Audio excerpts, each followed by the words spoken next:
is to be able to define which ones you can come to an intelligent decision on and which ones are beyond your capacity to evaluate. You don't have to be right about thousands and thousands and thousands of companies. You only have to be right about a couple. I met Bill Gates on July 5th, 1991. We were out in Seattle, and Bill said, "You've got to have a computer." And I said, "Why?" And he said, "You can do your income tax on it." I said, "I don't have any income. Berkshire doesn't pay a dividend." He said, "Well, you can keep track of your portfolio." And I said, "I only have one stock." I said, and he says, "It's going to change everything." And I said, "Well, will it change whether people chew gum?" And he said, "Well, probably not." And I said, "Well, will it change what kind of gum they chew?" And I said, "Well, then I'll stick to chewing gum and you stick to computers." I don't have to understand all kinds of business. There's all kinds of business I don't understand. But there's thousands of opportunities there. I did understand the Bank of America, and I'll be able. I'm able to do that. I'm able to understand some given percentage. But Ted Williams wrote a book called The Science of Hitting, and in The Science of Hitting, he's got a diagram, shows him at the plate, and he's got the strike zone divided into 77 squares, each the size of a baseball. And he says, if I only swing at pitches in my sweet zone, which he shows there, and he has what his batting average would be, which is 400. If he had to swing at low outside pitches, but still in the strike zone, his average would be 230. He said the most important thing in hitting is waiting for the right pitch. Now, he was at a disadvantage because if the count was 0-2 or 1-2 or so on, even if that ball was down where he was only going to bat 230, he had to swing at it. In investing, there's no called strikes. People can throw Microsoft at me and, you name it, any stock, General Motors, and I don't have to swing. And nobody's going to call me out on called strikes. I only get a strike called if I swing at a pitch and miss. So I can wait there and look at thousands of companies day after day, and only when I see something I understand and when I like the price at which it's selling, then if I swing, if I hit it, fine. If I miss it, it's a strike. But it's an enormously advantageous game.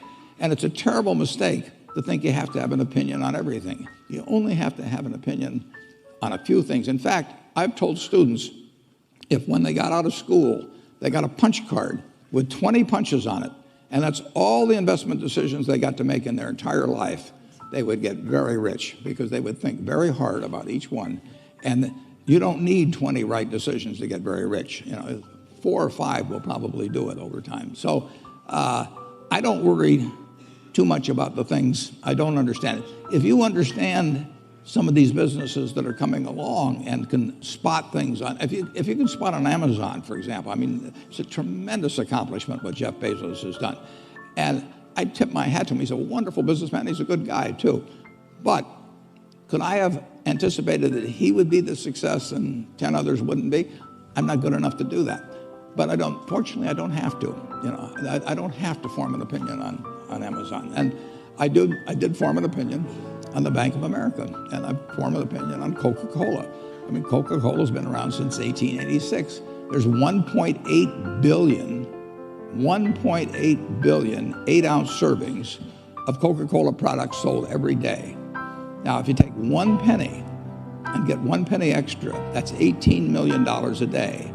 And 18 million times 365 is 7 billion, 3 less 730 billion, or $6,570,000,000. So annually, $6,570,000,000 from 1 penny. Do you think Coca-Cola is worth a penny more than Joe's Cola?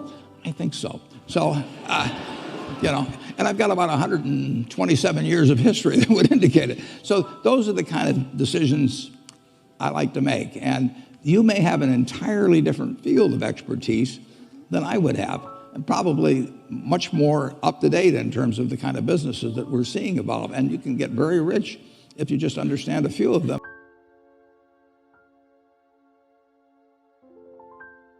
In the 86 years. I should mention one thing about reading. It was at the library here at Columbia that I wish I spent probably more time than any other student.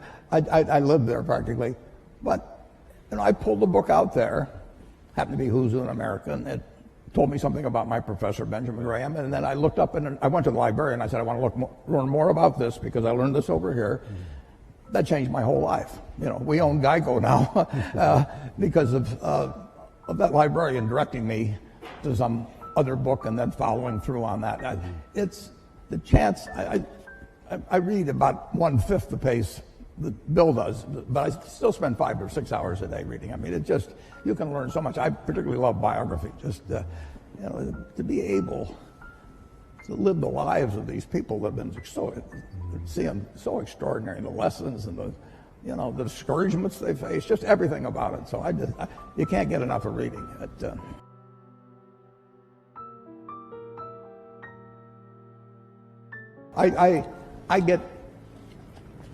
I'm as excited about tomorrow in terms of what's going to happen as I was when I started. I was having a lot of fun when I started, but I'm having just as much fun now. And when I was here at Columbia, I had this terrible fear. It was impossible for me to speak in public. I mean, I wasn't able to do it.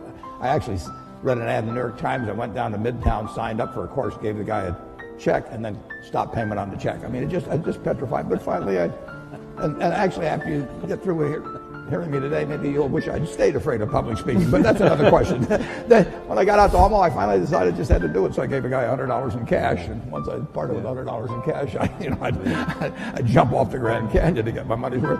So, but it changed my life. But I would say this: don't fear failure. Almost everything that's turned out, I got turned down by Harvard. The best thing ever happened. Among other some good things that happened that didn't seem good at the time. Don't worry about it. And don't let it eat at you or look back. Just keep going, because you're going to have some things and forget them. Go forward.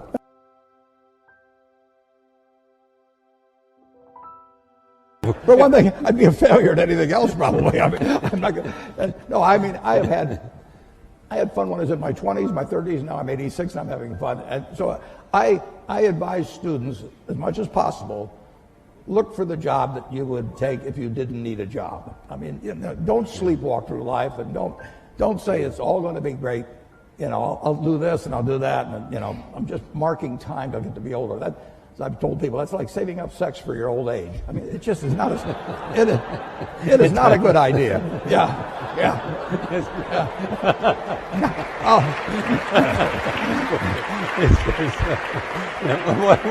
What are you urging them to do? I'll explain it.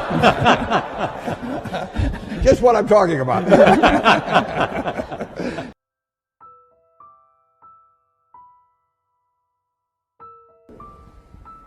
Every life is of equal value, and in many ways,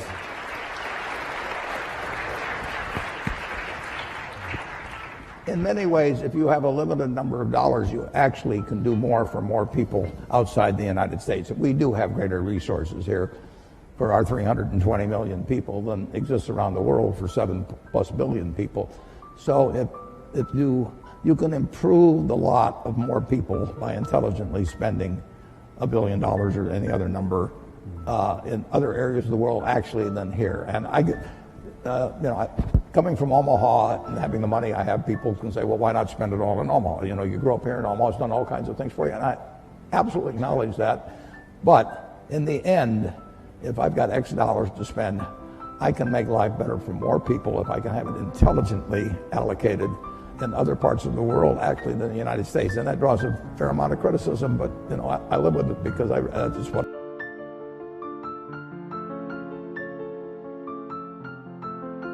The answer is that investors behave in very human ways, which is they get very excited during bull markets and they look in the rearview mirror and they say, I made money last year, I'm going to make more money this year, so this time I'll borrow, or the neighbor says, I wasn't in last year when that neighbor was dumber than I made a lot of money, so I'm going to go in this year. So they're always looking in the rearview mirror. And when they look in the rearview mirror and they see a lot of money having been made in the last few years, they plow in and they just push and push and push on prices. And when they look in the rearview mirror and they see no money having been made, they just say this is a lousy place to be. So they don't care what's going on in the underlying business. And it's astounding, but that makes for huge opportunity, just huge opportunity.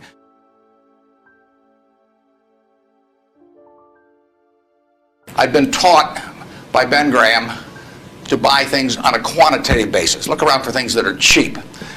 And that I was taught that, we'll say in 1949 or 50. It made a big impression on me. So I went around looking for what I call used cigar butts of stocks.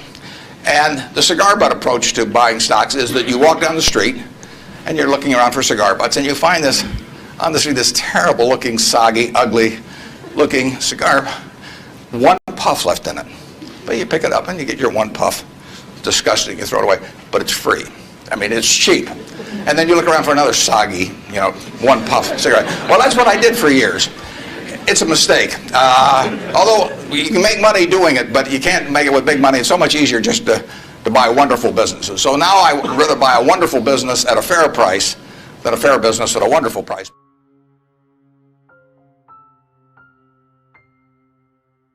Belief that I can only should expect to make money in things that I understand. And when I say understand, I don't mean understand, what the product does or anything like that. I mean understand what the economics of the business are likely to look like 10 years from now or 20 years from now. I know in general what the economics of, say, Wrigley chewing gum will look like 10 years from now. The internet isn't going to change the way people chew gum. It isn't going to change which gum they chew. If you own the chewing gum market in a big way, and you've got Double Mint and Spearmint and Juicy Fruit, those brands will be there 10 years from now. So I can't pinpoint exactly what the numbers are going to look like on Wrigley, but I'm not going to be way off if I try to look forward on something like that. That evaluating that company is within what I call my circle of competence. I understand what they do, I understand the economics of it, I understand the competitive aspects of the business.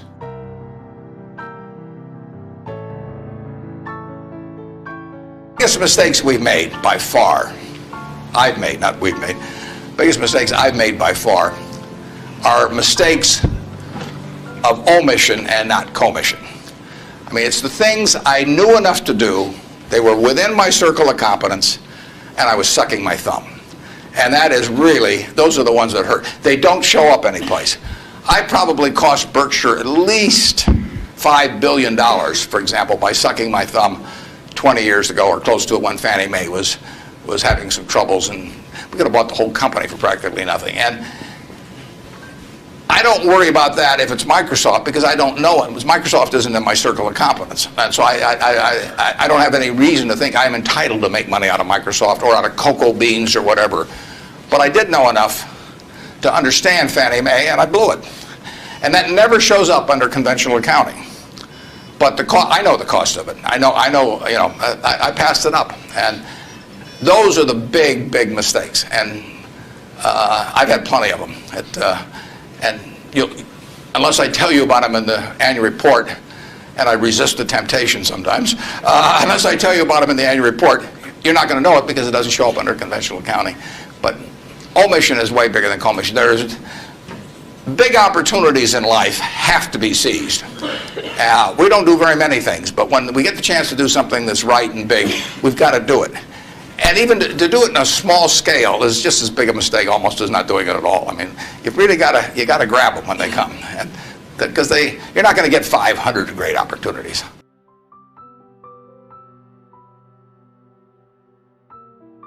It's very easy to figure out the value of a bond. It can change tomorrow if interest rates change, but the cash flows are printed on the bond. The cash flows aren't printed on a stock certificate.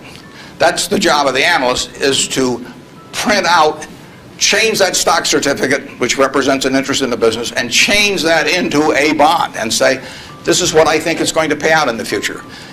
When we buy, some new machine for Shaw to make carpet, that's what we're thinking about, obviously, and you all learn that in business school. But it's the same thing for a big business.